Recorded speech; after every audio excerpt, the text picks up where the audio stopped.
сегодня, чтобы в спокойный. Президенти Қазоқистон Қосим Ҷомарт Токаев рӯзи 21 январ дар мулоқот бо соҳибкорон гуфт ки дар Қазоқистон олигополия тамаркузи бузурги тиҷорат дар як даст вуҷуд дорад. Дар баробари ин соҳибкорони қобилиятнок аз дастрасӣ ба захираҳо маҳруманд. Хабар медиҳад Казтаг.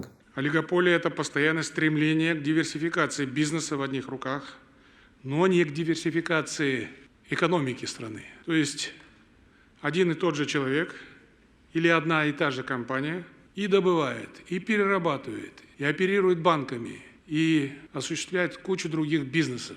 А остальные на подхвате. Им как бы с барского стола. Люди задаются вопросом, почему все виды бизнеса оказались в одних руках? Чем мы хуже? Есть люди, которые путают Гегеля с Бабелем, не имеют специального образования, но у них огромное количество бизнесов в одних руках.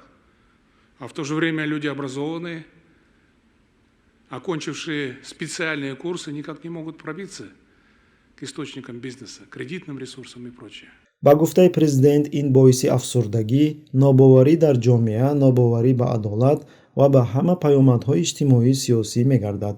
вай инчунин ба мавзӯи нобаробарии иҷтимоӣ ки ба қавли ӯ сабабгори воқеаҳои моҳи январ ки дар мамлакат воқеъ гардид қайд кард. Разрыв между богатыми и бедными попросту достиг недопустимого уровня. На фоне коррупции, о которой вам хорошо известно, предпринимателям это явление действительно хорошо известно. Такое расслоение в доходах сыграло роль зажженной спички у пороховой бочки. Чем воспользовались террористы, боевики и стоявшие за ними заговорщики. Казахстан Республикасының Конституция. қобили зикр аст ки Токаев ки аз соли 2019 дар сари қудрат аст, ҳоло дар ин бора суҳбатро оғоз кард.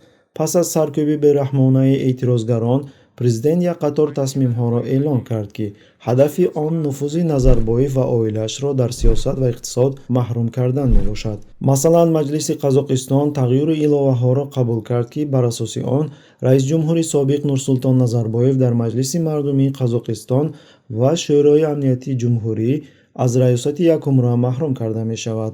Инчунин бо қарори ҳукумат фаъолияти ҷамъияти дорои масъулияташ маҳдуд оператор РОБ ки ба Алия Назарбоева алоқаманд буд ва аз истеҳсолкунандагон маблағи коркарди партовҳоро меситонид, боздошта шуд. ба ҷои ин президент дастур дод ки фонди мардуми Қазоқистон таъсис дода шавад ва аз ҳисоби ҳиссаҷудокунии монополия ва корхонаҳои калон пур карда шавад.